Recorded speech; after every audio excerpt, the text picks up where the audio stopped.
Normalement, il est fait pour rester un mois, 6 semaines. C'est un hôpital de campagne, c'est une intervention d'urgence. Et pendant ce temps, on va essayer de faire repartir l'hôpital général. Il faut renforcer les toits de manière qu'il puisse fonctionner. Il fonctionne actuellement à 60%. Et les 40% qui manquent, on va les remettre en route, ou en tout cas on va essayer de les remettre en route, parce que si quelqu'un dit que c'est facile, je vous garantis que c'est pas vrai. On va essayer de remettre en route dans le même temps que l'hôpital de campagne va devoir s'en aller. Monsieur le Premier ministre, vous aviez évoqué il y a quelques jours un bilan humain qui s'élèverait, vous pensiez, à quelques dizaines de victimes. Est-ce que vous maintenez cette évaluation? Je dis qu'il faut en parler avec une très grande prudence. Mais ce qui est frappant pour tous ceux que nous rencontrons, c'est que les rumeurs de milliers de morts ne sont pas fondées. Alors que quelques dizaines ou quelques 200, peut-être, c'est dans ces zones-là que nous disent les observateurs de terrain, on se trouve. Et les observateurs de terrain, ils sont très avisés. Ils sont allés rencontrer les cadis, savoir où il y a eu des cérémonies religieuses improvisées. Mais on peut toujours se tromper, mais les rumeurs de milliers de morts il y en avait même qui disaient des dizaines de milliers de morts. Ces rumeurs ne sont pas fondées à l'heure qu'il est, avec des éléments que nous avons. Est-ce qu'un jour on sait il y aura combien de morts? Voilà, oui, on sait des estimations, bien sûr. Vous n'avez pas renoncé à dresser un bilan définitif? Non, je n'ai pas renoncé à dresser un bilan définitif, et d'ailleurs, nous ne renonçons à rien. La responsabilité qui est celle de l'État, c'est 1 de l'urgence, 2 de la préparation de la reconstruction, 3 de la reconstruction et 4 penser Mayotte du futur. Parce que personne ne peut souhaiter ou envier qu'on en revienne au Mayotte tel qu'il était avant la catastrophe. C'est une société profondément déséquilibrée. Vous en voyez des témoignages absolument partout. Le travail d'urgence, de sauvetage, de présence que tous les services de l'État que nous avons vus assurent ici, le président de la République avait dit quand il était venu, ce travail-là est immense. Mais au bout de ce travail, il y a la reconstruction. 2 ans pour reconstruire, vous aviez dit 2 ans pour reconstruire, ce délai est trop ambitieux au dire de certains observateurs qui connaissent bien Mayotte. Est-ce que vous maintenez, vous, cet objectif de 2 ans? Oui, je pense que c'est un objectif. Si nous savons prendre toutes les décisions nécessaires, c'est un objectif qu'il faut se fixer. Alors vous dites qu'il y a des tas de gens qui disent que ça ne sera pas possible. Ils ont peut-être raison, mais je connais bien cette catégorie. C'est ceux qui disent qu'il faut baisser les bras. C'est ceux qui disaient que c'est pas la même chose, que Notre-Dame, c'était pas possible. Et Dieu sait qu'il y en a eu. Et nous croyons, je crois, et nous croyons qu'on est là précisément pour faire mentir la fatalité. On est là précisément pour qu'on ne s'arrête pas à ce qui paraît possible.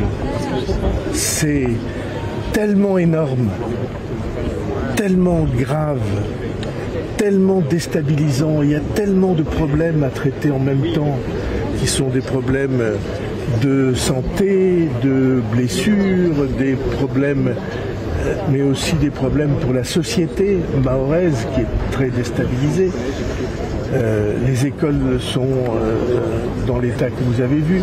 Eh bien tout ça, c'est un défi qui mérite d'être relevé. C'est notre responsabilité. Vous posez beaucoup de questions ce matin aux uns et aux autres. Vous vous nourrissez encore votre plan pour ce soir n'est pas complètement finalisé?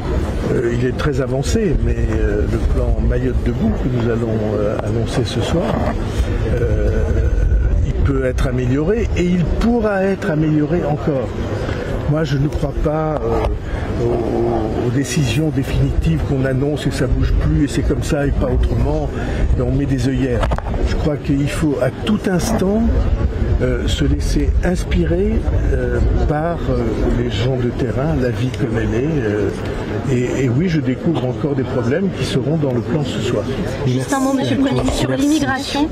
C'est une demande d'un certain nombre d'élus mahorais qui est de traiter cette question de l'immigration, notamment peut-être de faire figurer dans la loi spéciale des articles sur cette thématique. Est-ce que vous êtes d'accord avec cela? Est-ce que vous allez le faire? La loi spéciale, c'est un véhicule législatif, c'est pas le sujet. Mais quiconque prétendrait qu'il n'y a pas de problème d'immigration brûlant à Mayotte serait irresponsable.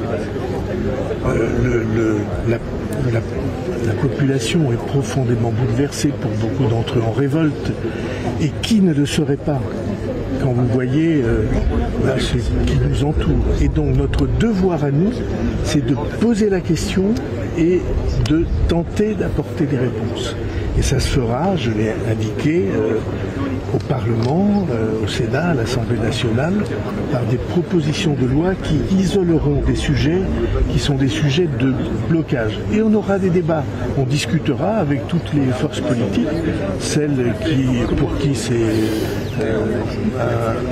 un sujet quasi quotidien, et puis d'autres qui croient au contraire qu'il est bon de ne pas le traiter.